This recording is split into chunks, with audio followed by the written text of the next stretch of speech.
Okusinziira ku nteekateeka ezaalangiriddwa akakiiko k'ebyokulonda olunaku lw'eggulo kwe ziweredde essaawa 3 ez'okumakya nga b'akakiiko k'ebyokulonda e Wakiso baatudde dda okulindirira okusunsula abantu ab'enjawulo abeegwanyiza obubaka bwa paalamenti.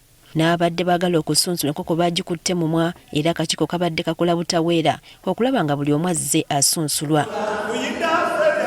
Disitulikiti eno erimu ebifo ebirondebwamu ababaka 9 okuli eky'omubaka omukyala, ababaka abalondebwa obutereevu okuva mu munisipali za Wakiso 4 n'abalala bava mu constituency 4 ezirimu.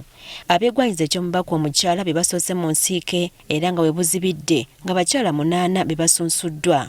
Ku bano okubaddeko Rose Kirabira azze ku bwannamunigina, Betty Naluyima owa NOP, Betty Kayesu owa NRM, Jorin Najemba owa FDC, Joel Nabatanzi owa PFF, Anet Nachanja owa DP n'abalala. Bano baweze okulwanirira ekitiibwa kya Wakiso kye bagamba nti kikyoboddwa ebitagambika kyokka nga y'emu ku zi disitulikiti ezisinga okuvaamu ensimbi eziyimirizaawo eggwanika ly'eggwanga. Nga nzize okuba nga the Urban of Action era a voice of Wakiso nga nzize oboogerera nanti bagamba Voices United Future Secured.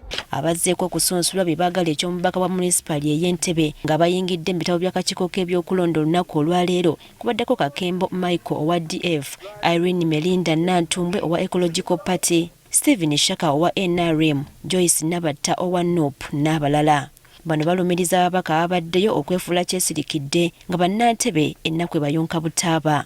Era nga bwe mwansaba nsize naye nga ekisingira ddala obukulu tubeere bagumu kana akalulu ka box tekyali kuintimidating teri nti oba wakala ki oba kalaki ffenna ebizibu bituluma bwe mu mbeera y'emu. Kyokka ye Michael Kakembo eyasazeewo okugira ku kaddi ya DF oluvannyuma lw'okwabulira ekibiina ki NOP attanyiza ensonga lwaki yazalawo bw'ati okusinziira ku mbeera y'ebyobufuzi eri mu ggwanga ensangi zino. Sasa tiketi kubanga nalaba nga obufumbo bugaanye bugaana nga omwami takuwaka eyanalaba ono baana ofuna omusajja omulala si ekyo. N'olwekyo nalina omusajja Democratic Party gye nafumba emyaka 25 ate nenfumba bulungi nga naye mwavu. Omusajja obubi najja nankwana nga ndagala ava ate y'ebicupuli ngendo tuukeyo nga laavu ne keya talina bwento ne musala ekikubo kati nafunyeyo omulenzi omupya bamwita Democratic Front andagalavu andagakeya kati yegendi ntokosa ttooke.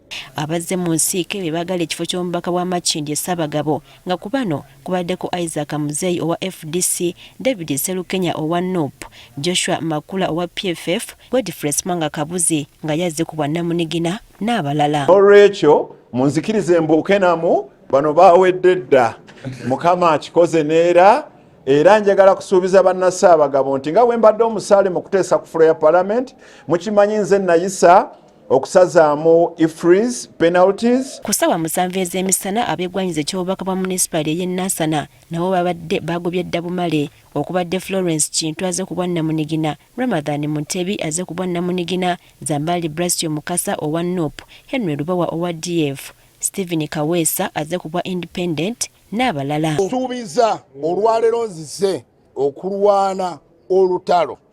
Ensonga esooka nti abantu baffe ab'e Nansana municipality bakiikirirwa bubi. Ku ssaawa 9 abeegwanyiza eky'obubaka bwa munisipali ey'Ekira nabo basunsuddwa nga bamu ku bo kubaddeko George Musisi owa NOP, Samuju Nganda owa PFF, Daniel Kananula owa NRM, Elu Epedu owa FDC n'abalala.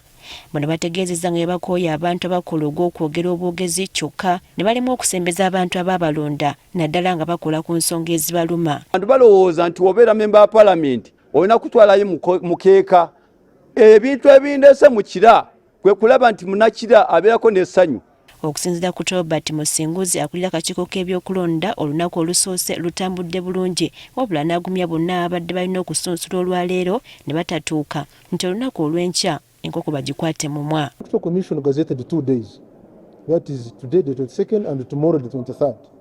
So yes, if a candidate misses today for one reason or the other, we shall accommodate them tomorrow. Omubaka wa Busiro East Medard Segona ng'abadde alina kusunsula lunaku lwankya yazze leero n'agumya bannabusiro nga bw'atagenda kubayiwa. Munnabusiro tokola era si bwe mugamba bavuka ennaku zino tokola ensobi akalulu n'okajja ku Segona akabonero ssaawa ebyatuukawo mwenna mubimanyi si byakwewolereza. Olunaku olw'enkya bagenda okusunsulwa be beegwanyiza eky'obubaka bwa Busiro East, South ne North, Kosani Kyaddondo East.